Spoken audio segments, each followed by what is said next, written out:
ನಾವು ಇವಾಗಿನ ವಿಡಿಯೋದಲ್ಲಿ ಏನನ್ನ ತಿಳ್ಕೊಳಕ್ಕೆ ಹೋಗ್ತಾ ಇದೀವಿ ಅಂತಂದ್ರೆ ಒಂದು ಪ್ರೈವೇಟ್ ಮತ್ತೆ ಗೌರ್ಮೆಂಟ್ ಕಾಲೇಜ್ಗಳಲ್ಲಿ ಸಿಗ್ತಕ್ಕಂತಹ ಫೆಸಿಲಿಟೀಸ್ ಗಳು ಏನೇನು ಅಂತ ಅನ್ನೋದನ್ನ ಕಂಪ್ಲೀಟ್ ಆಗಿ ಈ ವಿಡಿಯೋದಲ್ಲಿ ತಿಳ್ಕೊಳ್ತಾ ಹೋಗೋಣ. ಗೈಸ್, ನಾನು ನಿಮ್ಗೆ ಹೇಳಲಿಕ್ಕೆ ಫಸ್ಟೇನೆ ಇಷ್ಟಪಡ್ತೀನಿ ಅಂತಂದ್ರೆ ಇದು ಯಾವುದೇ ಕಾರಣಕ್ಕೂ ಗೌರ್ಮೆಂಟ್ ಕಾಲೇಜ್ ನ ಕಂಪೇರ್ ಮಾಡಿ ಪ್ರೈವೇಟ್ ಕಾಲೇಜ್ಗೆ ಹೇಳಂತದ್ದಾಗ್ಲಿ ಅಥವಾ ಪ್ರೈವೇಟ್ ಕಾಲೇಜ್ ನ ಕಂಪೇರ್ ಮಾಡಿ ಗೌರ್ಮೆಂಟ್ ಗೆ ಅಪೋಸ್ ಮಾಡೋ ಆ ತರದಾಗ್ಲಿ ಈ ವಿಡಿಯೋ ಆಗಿರೋದಿಲ್ಲ. ಏನಂತಂದ್ರೆ ಪ್ರೈವೇಟ್ ಕಾಲೇಜಲ್ಲೂ ಸೇರ್ಕೊಂಡು ನೀವು ಓದ್ಲೇಬೇಕಾಗಿರೋಂಥದ್ದು, ನೀವು ಗೌರ್ಮೆಂಟ್ ಕಾಲೇಜ್ ಸೇರ್ಕೊಂಡು ನೀವು ಓದ್ಲೇಬೇಕಾಗಿರುತ್ತೆ. ಹಾಗಾಗಿ ಪ್ರೈವೇಟ್ ಕಾಲೇಜಲ್ಲಿ ನಿಮ್ಗೆ ಏನ್ ಫೆಸಿಲಿಟೀಸ್ ಇರುತ್ತೆ, ಗೌರ್ಮೆಂಟ್ ಕಾಲೇಜ್ಗಳಲ್ಲಿ ಏನೇನ್ ಫೆಸಿಲಿಟಿ ಸಿಗುತ್ತೆ ಅನ್ನೋದು ಒಂದು ಅನಾಲಿಸಿಸ್ ಆಗಿರುತ್ತೆ ಹೊರತು ಕಂಪ್ಯಾರಿಸನ್ ಆಗಿರೋದಿಲ್ಲ. ಹಾಗೇನೆ ಗೌರ್ಮೆಂಟ್ ಕಾಲೇಜಿಗೆ ಸೇರ್ತಕ್ಕಂತಹ ಮಕ್ಕಳು ಫೈನಾನ್ಷಿಯಲ್ ಕಂಡೀಷನ್ ಬೇರೆ ಬೇರೆ ತರ ಇರುತ್ತೆ, ಪ್ರೈವೇಟ್ ಅಲ್ಲಿ ಸೇರ್ತಕ್ಕಂತಹ ಫೈನಾನ್ಷಿಯಲ್ ಕಂಡೀಷನ್ಸ್ ಗಳೇ ಬೇರೆ ಬೇರೆ ಇರುತ್ತೆ. ನಿಮ್ಮ ಫೆಸಿಲಿಟಿ ಅಥವಾ ನಿಮ್ಮ ಫೈನಾನ್ಷಿಯಲ್ ಕಂಡೀಷನ್ ಅಥವಾ ನಿಮ್ಮ ಸಿಚುವೇಶನ್ ತಕ್ಕಂಡಂಗೆ ನೀವು ಕಾಲೇಜ್ಗಳಿಗೆ ಜಾಯಿನ್ ಆಗ್ತಾ ಹೋಗಿ. ನಾನು ಈ ವಿಡಿಯೋದಲ್ಲಿ ಏನ್ನ ಕವರ್ ಮಾಡ್ಲಿಕ್ಕೆ ಇಷ್ಟಪಡ್ತೀನಿ ಅಂತಂದ್ರೆ ಆಗ್ಲೇ ಒಂದ್ಸತಿ ಹೇಳಿದೀನಿ, ನಿಮ್ಗೆ ಸಿಗ್ತಕ್ಕಂತಹ ಫೆಸಿಲಿಟಿಗಳು ಏನೇನಿದೆ ಪ್ರೈವೇಟ್ ಕಾಲೇಜಲ್ಲಿ ಮತ್ತೆ ಗೌರ್ಮೆಂಟ್ ಕಾಲೇಜಲ್ಲಿ ಏನ್ ಸಿಗುತ್ತೆ ಅಂತ ಅಂದ್ಬಿಟ್ಟು ಒಂದು ಅನಾಲಿಸಿಸ್ ಆಗಿದೆ ಹೊರತು ಕಂಪ್ಯಾರಿಸನ್ ಆಗಿರೋದಿಲ್ಲ. ಸಿ ಗೈಸ್, ನೀವು ಈಗ ಡಿಸ್ಪ್ಲೇ ಮೇಲೆ ನೋಡ್ತಾ ಇರ್ಬೋದು, ನೀವು ಎಷ್ಟೋ ಜನ SLC ನ ಮುಗಿಸ್ಕೊಂಡು ತುಂಬಾ ಚೆನ್ನಾಗಿ ಮಾರ್ಕ್ಸ್ ಅನ್ನ ಸ್ಕೋರ್ ಮಾಡಿರೋರು ಏನ್ ಮಾಡಿರ್ತಾರೆ, ಅಫ್ಕೋರ್ಸ್ ಎಲ್ಲರೂ ಪ್ರೈವೇಟ್ ಕಾಲೇಜ್ಗೆ ಜಾಯಿನ್ ಆಗ್ಲಿಕ್ಕೆ ಇಷ್ಟಪಡ್ತಾರೆ. ಹಾಗೆ ಬಹಳಷ್ಟು ಜನ ಕಾಲೇಜ್ಗೆ ಜಾಯಿನ್ ಆಗಿರ್ತಾರೆ. ಇನ್ನೂರು ಎಷ್ಟೋ ಜನ ಫೈನಾನ್ಷಿಯಲ್ ಬ್ಯಾಕ್ ಗ್ರೌಂಡ್ ಇಲ್ಲದೆ ಇರ್ತಕ್ಕಂತಹ ಸ್ಟೂಡೆಂಟ್ಸ್ ಗಳು ಏನ್ ಮಾಡ್ತಾರೆ, ಅಫ್ಕೋರ್ಸ್ ಪ್ರೈವೇಟ್ ಕಾಲೇಜ್ಗೆ ಗೌರ್ಮೆಂಟ್ ಕಾಲೇಜ್ಗೆ ಹೋಗಿ ಜಾಯಿನ್ ಆಗಿರ್ತಾರೆ ಅಲ್ವಾ. ಈಗ ಪ್ರೈವೇಟ್ ಕಾಲೇಜಲ್ಲಿ ಹೋಗಿರೋ ಸ್ಟೂಡೆಂಟ್ ಗಳು ಕೂಡ ಅಲ್ಲೂ ಪಾಠ ನಡೆಯುತ್ತೆ, ನಿಮ್ಗೂ ಪಾಠ ನಡೆಯುತ್ತೆ, ನೀವು ಓದ್ಬೇಕಾಗಿರುತ್ತೆ ಅಷ್ಟೇನೆ. ಸಿ ಗೈಸ್, ಡೈರೆಕ್ಟ್ ಆಗಿ ಅದಕ್ಕೆ ಜಂಪ್ ಆಗೋಕ್ಕಿಂತ ಮುಂಚೆ ಏನಂತಂದ್ರೆ ಈಗಾಗಲೇ ನಾನು ಒಂದು ವಿಡಿಯೋನ ಮಾಡಿ ಅಪ್ಲೋಡ್ ಮಾಡಿದೀನಿ. ಅದು ಏನಕ್ಕೆ ಸಂಬಂಧಪಟ್ಟಿದ್ದು ಅಂತಂದ್ರೆ ಒಂದು ಕಾಲೇಜಲ್ಲಿ ಗವರ್ನಮೆಂಟ್ ಕಾಲೇಜಲ್ಲಿ ಫಸ್ಟ್ ಇಯರ್ PUC ಕಂಪ್ಲೀಟ್ ಮಾಡಕ್ಕೆ ಮ್ಯಾಕ್ಸಿಮಮ್ ಎಷ್ಟು ಖರ್ಚಾಗುತ್ತೆ ಅಂತ ಅಂದ್ಬಿಟ್ಟು ಒಂದು ವಿಡಿಯೋನ ಮಾಡಿ ಅಪ್ಲೋಡ್ ಮಾಡಿದೀನಿ. ಆ ವಿಡಿಯೋ ಡಿಸ್ಕ್ರಿಪ್ಷನ್ ನ ಈಗ ನಿಮ್ಮ ಮೇಲ್ಗಡೆ ಬರ್ತಾ ಇದೆ, ಅದರ ಲಿಂಕ್ ನ ನೀವು ಆ ವಿಡಿಯೋ ನೋಡಿಲ್ಲ ಅಂತಂದ್ರೆ ನೋಡ್ಕೊಂಡು ಬನ್ನಿ. ಅದಾದ್ಮೇಲೆ ಈ ವಿಡಿಯೋಗೆ ನೀವು ಜಂಪ್ ಆಗಿ ಸೊ ನಿಮಗೆ ಲಿಂಕ್ ಸಿಗ್ತಾ ಹೋಗುತ್ತೆ. ಸಿ ಗೈಸ್, ಏನಂತಂದ್ರೆ ಈಗ ಸಪೋಸ್ ಯಾರು ಪ್ರೈವೇಟ್, ಈಗ ನಾನು ಫಸ್ಟ್ ಏನ್ ನೋಡ್ಬಿಡೋಣ ಅಂತಂದ್ರೆ ಪ್ರೈವೇಟ್ ಕಾಲೇಜ್ಗಳಿಗೆ ಏನೇನ್ ಫೆಸಿಲಿಟಿ ಸಿಗ್ತಾ ಹೋಗುತ್ತೆ ಅನ್ನೋದನ್ನ ಲೀಸ್ಟ್ ಔಟ್ ಮಾಡಿ ಒಂದೊಂದಾಗಿ ಅನಾಲಿಸಿಸ್ ಮಾಡ್ತಾ ಬರೋಣ. ಸೊ ನಿಮ್ಗೆ ಗೊತ್ತಾಗ್ತಾ ಹೋಗುತ್ತೆ ಹೇಗೆ ಅಂತ ಅಂದ್ಬಿಟ್ಟು ಪ್ರೈವೇಟ್ ಕಾಲೇಜಲ್ಲಿ ಇರ್ತಕ್ಕಂತಹ ಫೆಸಿಲಿಟಿಗಳು ಏನೇನು ಅಂತ ಅಂದ್ಬಿಟ್ಟು. ಒಂದು, ನೀವು ಅಫ್ಕೋರ್ಸ್ ಯಾರು ಪ್ರೈವೇಟ್ ಕಾಲೇಜಿಗೆ ಜಾಯಿನ್ ಆಗ್ತಾರೆ ಜಾಸ್ತಿ ಪೇಮೆಂಟ್ ನ ಮಾಡ್ತಾರೆ. ಗೌರ್ಮೆಂಟ್ ಅಲ್ಲಿ ಒಂದು ಅಫೋರ್ಡಬಲ್ ರೇಟ್ ಅಲ್ಲಿ ಜನಕ್ಕೆ ಸಿಗ್ಬೇಕು ಅಂತ ಮಾಡ್ತಾರೆ. ಪ್ರೈವೇಟ್ ಕಾಲೇಜಲ್ಲಿ ಏನು, ಅವರು ಫೀಸನ್ ಜಾಸ್ತಿ ಕಲೆಕ್ಟ್ ಮಾಡ್ತಾರೆ. ಫೀಸನ್ ಜಾಸ್ತಿ ಕಲೆಕ್ಟ್ ಮಾಡ್ಕೊಂಡಿದ್ದಕ್ಕೆ ಅವ್ರು ಕೆಲವು ಫೆಸಿಲಿಟೀಸ್ ಗಳನ್ನ ಅಫ್ಕೋರ್ಸ್ ಕೊಟ್ಟೆ ಕೊಡ್ತಾರೆ. ನಿಮ್ಗೆ ಪ್ರೈವೇಟ್ ಕಾಲೇಜ್ ಅಂತ ಅಂದ ತಕ್ಷಣ ಹೊರಗಿಂದ ಗೊತ್ತಾಗೋದು ಏನು, ಫಸ್ಟ್ ನಿಮ್ಗೆ ಕಾಣಿಸೋದೇನೆ ಬಿಲ್ಡಿಂಗು. ಅವರು ಬಿಲ್ಡಿಂಗಿಗೆ ತುಂಬಾನೇ ಇನ್ವೆಸ್ಟ್ ಮಾಡಿರ್ತಾರೆ, ಇನ್ಫ್ರಾಸ್ಟ್ರಕ್ಚರ್ಗೆ. ಆ ಕ್ಯಾಂಪಸ್ ಏನಿರುತ್ತಲ್ಲ ತುಂಬಾನೇ ಇನ್ವೆಸ್ಟ್ ಮಾಡಿರ್ತಾರೆ. ಬಿಲ್ಡಿಂಗ್ ಗಳು ನಿಮ್ಗೆ ಕ್ಲಾಸ್ ರೂಮ್ ಗಳು ತುಂಬಾ ಚೆನ್ನಾಗಿರುತ್ತೆ ಅಂತ ಅನ್ನೋದು ಒಂದು ಇಂಟೆನ್ಷನ್ ಅಲ್ಲಿ ಬಿಲ್ಡಿಂಗ್ ಗೆ ತುಂಬಾ ಚೆನ್ನಾಗಿ ಇನ್ವೆಸ್ಟ್ ಮಾಡಿರ್ತಾರೆ. ಹಾಗಾದ್ರೆ ಗೌರ್ಮೆಂಟ್ ಕಾಲೇಜಲ್ಲಿ ಇರೋದ್ರಿಂದ ಬಿಲ್ಡಿಂಗು ಅಫ್ಕೋರ್ಸ್ ಗೌರ್ಮೆಂಟ್ ಕಾಲೇಜಲ್ಲೂ ಬಿಲ್ಡಿಂಗ್ ಅಲ್ಲಿ ಇರುತ್ತೆ, ಅದ್ರ ಕಂಡೀಷನ್ ಗಳು ಬೇರೆ ಬೇರೆ ತರ ಆಗಿರ್ಬೋದು ಅಷ್ಟೇನೆ. ಒಟ್ಟಿನಲ್ಲಿ ನಿಮಗೆ ಪಾಠ ಮಾಡಕ್ಕಂತೂ ಒಂದು ಬಿಲ್ಡಿಂಗ್ ಅಂತೂ ಗೌರ್ಮೆಂಟ್ ಕಾಲೇಜಲ್ಲೂ ಇದ್ದೇ ಇರುತ್ತೆ. ಎರಡನೇದು ಯಾವುದು ಅಂತಂತಂದ್ರೆ ಲೈಬ್ರರಿ. ತುಂಬಾ ಅಂತಂತಂದ್ರೆ ನಿಮ್ಗೆ ತುಂಬಾ ಇಂಪಾರ್ಟೆಂಟ್ ಯಾವುದು ಅಂತಂತಂದ್ರೆ ಬಿಲ್ಡಿಂಗ್ ಇಲ್ಲದೆ ಇರೋ ಚಿಂತೆ ಇಲ್ಲ, ನಿಮ್ಗೆ ಲೈಬ್ರರಿ ಅಂತೂ ಬಿಲ್ಡಿಂಗ್ ಕ್ಲಾಸ್ ರೂಮ್ ಗಳಂತೂ ಇದ್ದೇ ಇರುತ್ತೆ. ಅದ್ರ ಜೊತೆಗೆ ಏನಂತಂದ್ರೆ ಲೈಬ್ರರಿ ತುಂಬಾ ಇಂಪಾರ್ಟೆಂಟ್ ಆಗಿರುತ್ತೆ. ಏನಕ್ಕೆ ಅಂತಂದ್ರೆ ನಿಮಗೆ ಬೇಕಾದಂತಹ ಸ್ಟಡಿ ಮೆಟೀರಿಯಲ್ ಆಗಿರ್ಬೋದು, ರಿಸೋರ್ಸ್ ಆಗಿರ್ಬೋದು, ಅದು ಕೂಡ ನಿಮ್ಗೆ ಲೈಬ್ರರಿಲಿ ಸಿಗ್ತಾ ಹೋಗುತ್ತೆ. ಲೈಬ್ರರಿಲಿ ಮ್ಯಾಕ್ಸಿಮಮ್ ಟೈಮ್ ನ ಯುಟಿಲೈಸ್ ಮಾಡಕ್ಕೆ ಟ್ರೈ ಮಾಡಿ. ಏನಕ್ಕೆ ಅಂತಂದ್ರೆ ನೀವು ತುಂಬಾ ಚೆನ್ನಾಗಿ ಮಾರ್ಕ್ಸ್ ಸ್ಕೋರ್ ಮಾಡ್ಲಿ ಅಥವಾ ದೊಡ್ಡ ಟಾರ್ಗೆಟ್ ಇಟ್ಕೊಂಡಾಗ ಕುತ್ಕೊಂಡು ಒಂದು ಪ್ರೆಸೆಂಟ್ ಏರಿಯಾದಲ್ಲಿ ಕೂತು ಓದ್ಕೊಳ್ಳಕ್ಕೆ ಲೈಬ್ರರಿ ನಿಮ್ಗೆ ದಿ ಬೆಸ್ಟ್ ಪ್ಲೇಸ್ ಆಗಿರುತ್ತೆ. ಓಕೆನಾ. ಮೂರನೇದು ಏನಂತಂದ್ರೆ ಇದು ಗೌರ್ಮೆಂಟ್ ಕಾಲೇಜಲ್ಲೂ ಇರುತ್ತೆ, ಪ್ರೈವೇಟ್ ಕಾಲೇಜ್ಗಳಲ್ಲೂ ಇರುತ್ತೆ. ಪ್ರೈವೇಟ್ ಕಾಲೇಜಲ್ಲಿ ಅದು ಮ್ಯಾನೇಜ್ ಹೇಗ್ ಮಾಡ್ತಾ ಇರ್ತಾರೆ ಅನ್ನೋದ್ರ ಕಂಡೀಷನ್ ಮೇಲೆ ಬಿಟ್ಟಿರ್ತಕ್ಕಂತಹದ್ದು. ಇನ್ನ ಏನಂತಂದ್ರೆ ತುಂಬಾ ಚೆನ್ನಾಗಿ ಕಾಣಿಸ್ಬೇಕಲ್ವಾ, ಗುಡ್ ಕ್ಯಾಂಪಸ್, ದೊಡ್ಡ ಕ್ಯಾಂಪಸ್ ನ ಅವರು ಮೇಂಟೈನ್ ಮಾಡಿರ್ತಾರೆ. ಲಾಂಜ್ ಇರುತ್ತೆ, ಸ್ಪೋರ್ಟ್ಸ್ ಗೇಮ್ ಮಾಡಕ್ಕೆ ಅಂತ ಅಂದ್ಬಿಟ್ಟು ಅದಕ್ಕೆ ಸಪರೇಟ್ ಜಾಗ ಇರುತ್ತೆ. ಸೊ ಈ ತರ ದೊಡ್ಡ ಗ್ರೌಂಡ್ ಇರುತ್ತೆ, ಆಡಿಟೋರಿಯಂ ಇರುತ್ತೆ. ಈ ತರ ಫೆಸಿಲಿಟೀಸ್ ಎಲ್ಲ ಪ್ರೈವೇಟ್ ಕಾಲೇಜಲ್ಲಿ ಸಿಗ್ತಾ ಹೋಗುತ್ತೆ. ಗೌರ್ಮೆಂಟ್ ಕಾಲೇಜ್ಗಳಲ್ಲೂ ಕೂಡ ಈ ಎಲ್ಲಾ ಕಾಲೇಜಲ್ಲೂ ಕೆಲವು ಸಲ ಇಲ್ಲದೆ ಹೋದ್ರು, ಕೆಲವು ಕಾಲೇಜ್ಗಳಲ್ಲಂತೂ ಖಂಡಿತ ಇದ್ದೇ ಇರುತ್ತೆ. ಇನ್ನು ನಾಲ್ಕನೇದು ಏನಂತಂದ್ರೆ ಲೆಕ್ಚರರ್ಸ್. ನೀವು ಗೌರ್ಮೆಂಟ್ ಕಾಲೇಜಿಗೆ ಸೇರ್ಕೊಳ್ಳಿ, ಪ್ರೈವೇಟ್ ಕಾಲೇಜಿಗೆ ಸೇರ್ಕೊಳ್ಳಿ, ಲೆಕ್ಚರ್ಸ್ ಇಲ್ಲದೆ ಪಾಠ ಮಾಡ್ಲಿಕ್ಕೆ ಸಾಧ್ಯ ಇದೆಯಾ? ಖಂಡಿತ ಇಲ್ಲ. ನಿಮ್ಗೆ ಪ್ರೈವೇಟ್ ಕಾಲೇಜಲ್ಲೂ ಕೂಡ ಪಾಠ ಮಾಡ್ಲಿಕ್ಕೆ ಲೆಕ್ಚರ್ಸ್ ಕಲಿರ್ತಾರೆ. ಅವರು ಕೂಡ ಒಂದಷ್ಟು ಎಕ್ಸ್ಪೀರಿಯನ್ಸ್ ನ ತಗೊಂಡು ಬಂದಿರ್ತಾರೆ. ಇನ್ನು ಕೆಲವು ಟೈಮ್ ಫ್ರೆಶರ್ಸ್ ಕೂಡ ಮ್ಯಾನೇಜ್ಮೆಂಟ್ ಹೇಗೆ ಡಿಸೈಡ್ ಮಾಡ್ತಾರೆ ಆ ತರ ಅವರು ಅಪಾಯಿಂಟ್ ಮಾಡ್ಕೊಂಡಿರ್ತಾರೆ. ಅಲ್ಲೂ ಕೂಡ ಲೆಕ್ಚರ್ಸ್ ಇರ್ತಾರೆ. ನಿಮ್ಗೆ ಗೌರ್ಮೆಂಟ್ ಕಾಲೇಜಲ್ಲಿ ಇನ್ನೂ ಕೂಡ ಎಕ್ಸ್ಪರ್ಟೈಸ್ ಇರ್ತಕ್ಕಂತಹ ಲೆಕ್ಚರ್ಸ್ ಗಳು ಇಲ್ಲೂ ಕೂಡ ಬೆಳೀತಾ ಹೋಗುತ್ತೆ. ಕೆಲವು ಸಂದರ್ಭದಲ್ಲಿ ಏನೇನಾಗುತ್ತೆ ಅಂತಂದ್ರೆ, ಯಾವ್ದೋ ಬೇರೆ ಕಾಲೇಜಲ್ಲಿ ಇರ್ತಕ್ಕಂತಹ, ಈಗ ಕಾಲೇಜಲ್ಲಿ ಓದ್ತಾ ಇರ್ತೀರಾ ಗೌರ್ಮೆಂಟ್ ಕಾಲೇಜಲ್ಲಿ, ಏನಾಗುತ್ತೆ ಯಾವ್ದೋ ಡೆಪ್ಯುಟೇಷನ್ ಮೇಲೆ ಈ ಕಡೆ ಬರತಕ್ಕಂತ ಅವ್ರು ಇದ್ರು ಅಂತಂದ್ರೆ ಕೆಲವಷ್ಟು ದಿನ ಹೋಲ್ಡ್ ಆಗ್ಬೋದೇ ಬಿಟ್ರೆ ನಿಮ್ಗೆ ಖಂಡಿತ ಅಂತುವೆ ಲೆಕ್ಚರ್ಸ್ ಗಳನ್ನ ನಿಮ್ಗೆ ಅವರು ಕೊಡ್ತಾರೆ. ಬಟ್ ಕೆಲವು ಕ್ಲಾಸ್ಗಳು ಡ್ಯೂರೇಷನ್ ಖಾಲಿ ಉಳಿಯುವಂತಹ ಚಾನ್ಸಸ್ ಇರುತ್ತೆ. ಹಾಗಂತ ಅಂದ್ಬಿಟ್ಟು ಪ್ರೈವೇಟ್ ಕಾಲೇಜಲ್ಲಿ ಇಲ್ಲ ಅಂತಂದ್ರೆ ಪ್ರೈವೇಟ್ ಕಾಲೇಜ್ಗಳು ಕೆಲವು ಸಲ ಈ ತರ ಆಗಂತಹ ಚಾನ್ಸಸ್ ಗಳು ಇರುತ್ತೆ.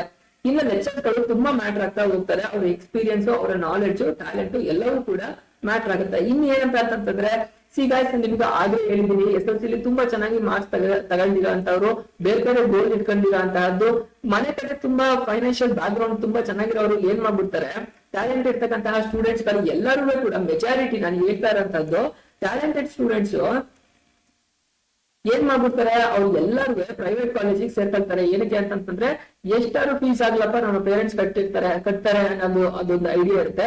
ಪೇರೆಂಟ್ಸ್ ಗಳು ಕೂಡ ನಮ್ಮ ಮಕ್ಕಳಿಗೆ ಯಾವುದೇ ರೀತಿಯಾದಂತಹ ಎಜುಕೇಶನ್ಗೆ ಕೊರತೆ ಆಗ್ಲೇಬಾರ್ದು ಅಂತ ಅಂದ್ಬಿಟ್ಟು ಟ್ಯಾಲೆಂಟೆಡ್ ಸ್ಟೂಡೆಂಟ್ಸ್ ಎಲ್ಲರೂ ನಿಮ್ಗೆ ಮ್ಯಾಕ್ಸಿಮಮ್ ಪ್ರೈವೇಟ್ ಕಾಲೇಜಲ್ಲಿ ಸಿಗ್ತಾ ಹೋಗ್ತಾರೆ. ಕಮ್ಮಿ ಮಾರ್ಕ್ಸ್ ಯಾರು ತೆಗೆದಿರ್ತಾರೆ ಆ ತರದ ಸ್ಟೂಡೆಂಟ್ಸ್ ಗಳು ಕೆಲವು ಟೈಮ್ ಇರ್ತಾರೆ. ಬಟ್ ಮ್ಯಾಕ್ಸಿಮಮ್ ಏನಾಗುತ್ತೆ, ಫೈನಾನ್ಷಿಯಲ್ ಬ್ಯಾಕ್ ಗ್ರೌಂಡ್ ಅಲ್ಲಿ ಇಲ್ಲದೆ ಇರ್ತಕ್ಕಂತಹ ಸ್ಟೂಡೆಂಟ್ಸ್ ಗಳು ಈ ಗೌರ್ಮೆಂಟ್ ಕಾಲೇಜ್ಗೆ ಜಾಯಿನ್ ಆಗಿರ್ತಾರೆ. ಇನ್ನ 6th ಏನಂತಂದ್ರೆ ಗ್ರೌಂಡ್ ಆಗ್ಲೇ ಹೇಳಿದೀನಿ, ಗ್ರೌಂಡ್ ಆಗಿರ್ಬೋದು, ಸ್ಪೋರ್ಟ್ಸ್ಗೆ ನಿಮ್ಗೆ ತುಂಬಾ ಪ್ರಿಫರೆನ್ಸ್ ಕೊಡ್ತಾ ಹೋಗ್ತಾರೆ. ಪ್ರೈವೇಟ್ ಅಲ್ಲಿ ಗೌರ್ಮೆಂಟ್ ಅಲ್ಲಿ ಕೆಲವು ಸಲ ಗೌರ್ಮೆಂಟ್ ಅಲ್ಲಿ ಏನಾಗಿರುತ್ತೆ ಅಂತಂದ್ರೆ, ಸ್ಪೋರ್ಟ್ಸ್ ಮೇಂಟೈನ್ ಮಾಡ್ಲಿಕ್ಕೆ ಯಾವುದೇ ರೀತಿಯಾದಂತಹ ಫಿಸಿಕಲ್ ಟೀಚರ್ ಇಲ್ಲದೆ ಇರ್ಬೋದು. ಇಲ್ಲಿ ಪ್ರೈವೇಟ್ ಕಾಲೇಜ್ಗಳಲ್ಲಿ ಮೇಂಟೈನ್ ಮಾಡಿರ್ಬೋದು. ಇದು 6ನೇ ಪಾಯಿಂಟ್ ಆಗಿರುತ್ತೆ. 7th ಪಾಯಿಂಟ್ ಏನಂತಂದ್ರೆ, ನಿಮ್ಮ ಈಗ ಕಾಲೇಜ್ ಫೀಸ್ ಅನ್ನ ಜಾಸ್ತಿ ಕೊಟ್ಟಿದ್ದೀರಾ ಅಂತಂದ್ಬಿಟ್ಟು ಸಾಫ್ಟ್ ಸ್ಕಿಲ್ಸ್ ಕಡೆಗೆ ಮಕ್ಕಳುಗಳಿಗೆ ಕಮ್ಯುನಿಕೇಶನ್ ಆಗಿರ್ಬೋದು, ಅದಾದ್ಮೇಲೆ ಕಂಪ್ಯೂಟರ್ ನಾಲೆಜ್ ಆಗಿರ್ಬೋದು, ಈ ಕ್ಲಾಸ್ ಗಳನ್ನ ಅವರು ಮಾಡ್ತಕ್ಕಂತಹ ಚಾನ್ಸಸ್ ಗಳು ಇರುತ್ತೆ. ಬಟ್ ಗೌರ್ಮೆಂಟ್ ಕಾಲೇಜಲ್ಲಿ ಈ ತರದ ಫೆಸಿಲಿಟಿಗಳು ಕೆಲವು ಟೈಮ್ ಕಡಿಮೆ ಇರುತ್ತೆ. ಇನ್ನ ಏನಂತಂದ್ರೆ ಇಂಡಿವಿಜುವಲ್ ಕಾನ್ಸಂಟ್ರೇಷನ್ ಏನಾಗುತ್ತೆ, ಪ್ರೈವೇಟ್ ಕಾಲೇಜ್ಗಳಲ್ಲಿ ಲಿಮಿಟೆಡ್ ಸ್ಟೂಡೆಂಟ್ಸ್ ನ ಮಾತ್ರನೇ ತಗೊಂಡಿರ್ತಾರೆ. ಇನ್ನು ಗೌರ್ಮೆಂಟ್ ಕಾಲೇಜ್ಗಳಲ್ಲಿ ಏನಾಗುತ್ತೆ ಅಂತಂದ್ರೆ ಒಂದೊಂದ್ಸಲ ಅಡ್ಮಿಷನ್ ತುಂಬಾ ಜಾಸ್ತಿ ಆಗಿರ್ಬೋದು. ಆ ತರದ ಟೈಮ್ಗಳಲ್ಲಿ ಏನಾಗುತ್ತೆ ಅಂತಂದ್ರೆ ಕ್ರೌಡ್ ಕೂಡ ಇರುತ್ತೆ. ಬಟ್ ಇಂಡಿವಿಜುವಲ್ ಕಾನ್ಸಂಟ್ರೇಷನ್ ಮಾಡದೆ ಹೋದ್ರು ಇರ್ತಕ್ಕಂತಹ ಲೆಕ್ಚರ್ ಗಳಂತೂ ಪಾಠ ಎಲ್ಲಾರ್ಗೂ ಕೂಡ ಒಂದೇ ಮೆಥಡ್ ಅಲ್ಲೇನೆ ಮಾಡ್ತಾ ಇರ್ತಾರೆ. ಒಬ್ರು ಬೇರೆ, ಈಗ ಒಂದ್ ಕ್ಲಾಸ್ ರೂಮ್ ಅಲ್ಲಿ ಕೂತಿರ್ತೀರಾ ಅಂತಂದ್ರೆ ಬೇರೆ ಬೇರೆ ಫೋಕಸ್ ಆಗಿ ಮಾಡಕ್ಕಾಗಲ್ಲ, ಒಂದೇ ಫೋಕಸ್ ಆಗಿ ಮಾಡ್ತಾ ಇರ್ತಾರೆ. ಇಂಡಿವಿಜುವಲ್ ಕಾನ್ಸಂಟ್ರೇಷನ್ ಕೊಡಕ್ಕಾಗದೇ ಇರ್ಬೋದು. ಒಟ್ನಲ್ಲಿ ಪಾಠ ಅಂತೂ ನೀವು ಅರ್ಥ ಮಾಡ್ಕೊಳ್ಳೋದ್ರ ಮೇಲೆ ಡಿಪೆಂಡ್ ಆಗುತ್ತೆ. ಪಾಠ ಅಂತೂ ಮಾಡ್ತಿರ್ತಾರೆ, ನೀವು ಕ್ಲೀನ್ ಆಗಿ ಅರ್ಥ ಮಾಡ್ಕೊಂಡು ಕಲ್ತ್ಕೊಳ್ಬೇಕಾಗುತ್ತೆ. ಪ್ರೈವೇಟ್ ಕಾಲೇಜ್ಗಳಲ್ಲಿ ಏನಂತಂದ್ರೆ ನಿಮ್ಗೆ ಏನು ಅಂತಂದ್ರೆ ಸ್ವಲ್ಪ ಸ್ಪೂನ್ ಸ್ಪೀಡಿಂಗ್ ಸ್ವಲ್ಪ ಜಾಸ್ತಿ ಇರ್ಬೋದು ಅಷ್ಟೇನೆ.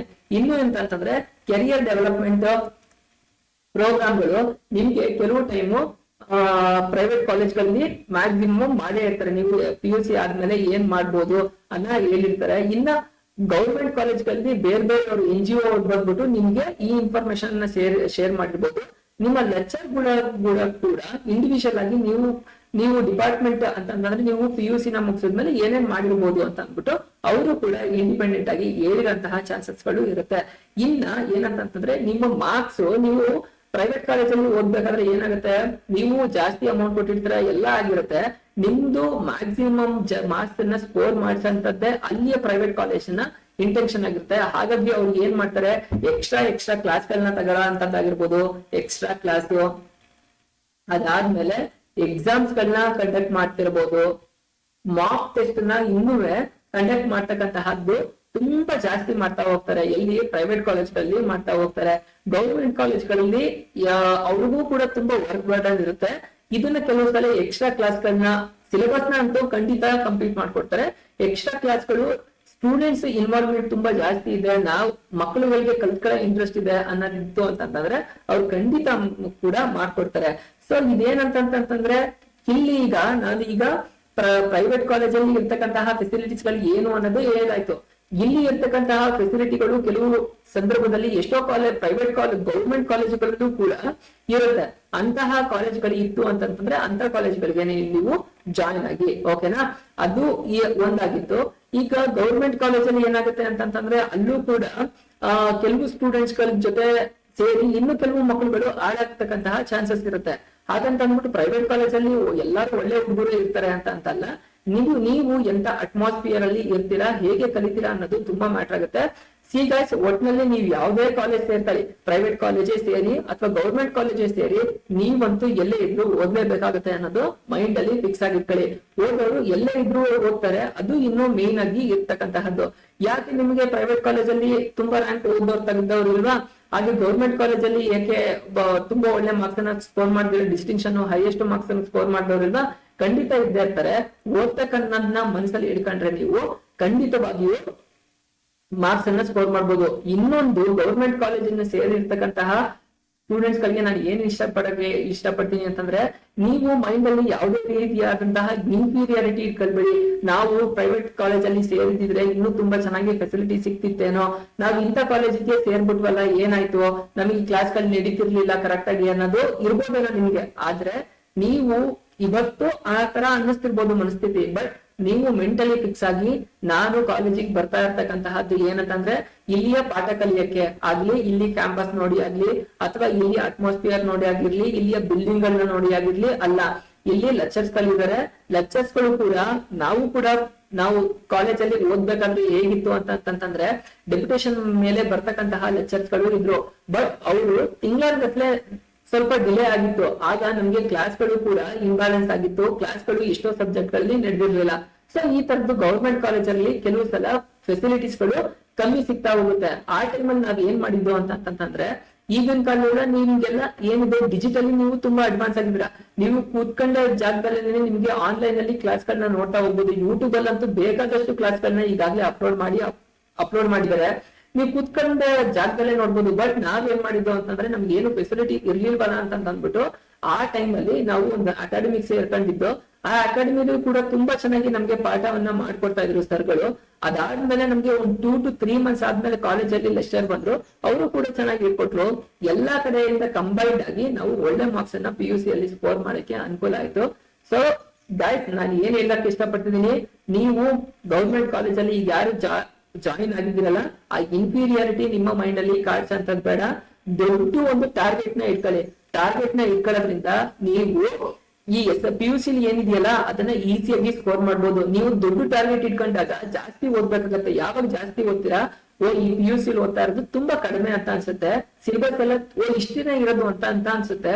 ನೀವು ಗೌರ್ಮೆಂಟ್ ಅಲ್ಲಿ ಕಾಲೇಜಲ್ಲಿ ಓದ್ತಾ ಇರ್ತಕ್ಕಂಥವ್ರು ಏನಂತ ಅಂತಂದ್ರೆ, ನೀವು ಒಳ್ಳೆ ಇಂಟರ್ ಮಾರ್ಕ್ಸ್ ಅನ್ನ ಕಾಲೇಜಲ್ಲಿ ತಗೊಳ್ಳಿ, ಅಟೆಂಡೆನ್ಸ್ ನ ಕ್ಲೀನ್ ಆಗಿ ಮೇಂಟೈನ್ ಮಾಡಿ, 60% ಗಿಂತ ಎಲ್ಲಾ ಸಬ್ಜೆಕ್ಟ್ 60% ಎಬೋ ಕ್ಲಾಸ್ ಗಳನ್ನ ಅಟೆಂಡ್ ಮಾಡಿ. ಅದಾದ್ಮೇಲೆ ಅಸೈನ್ಮೆಂಟ್ ಟಾಪಿಕ್ ನ ತುಂಬಾ ಚೆನ್ನಾಗಿ ಬರೆದುಕೊಡಿ, ಟೆಸ್ಟ್ ಗಳನ್ನ ತುಂಬಾ ಚೆನ್ನಾಗಿ ಅಟೆಂಡ್ ಮಾಡಿ. ನಿಮ್ಗೆ ಅಲ್ಲಿ 20 out of 20 ಇಂಟರ್ನಲ್ ಮಾರ್ಕ್ಸ್ ಗಳನ್ನ ಸ್ಕೋರ್ ಮಾಡ್ಕೊಳ್ಳಿ. 88 of 80 ಎಕ್ಸಾಮ್ ಅಲ್ಲಿ ಆರಾಮ್ಸೆ ಸ್ಕೋರ್ ಮಾಡ್ಬೋದು.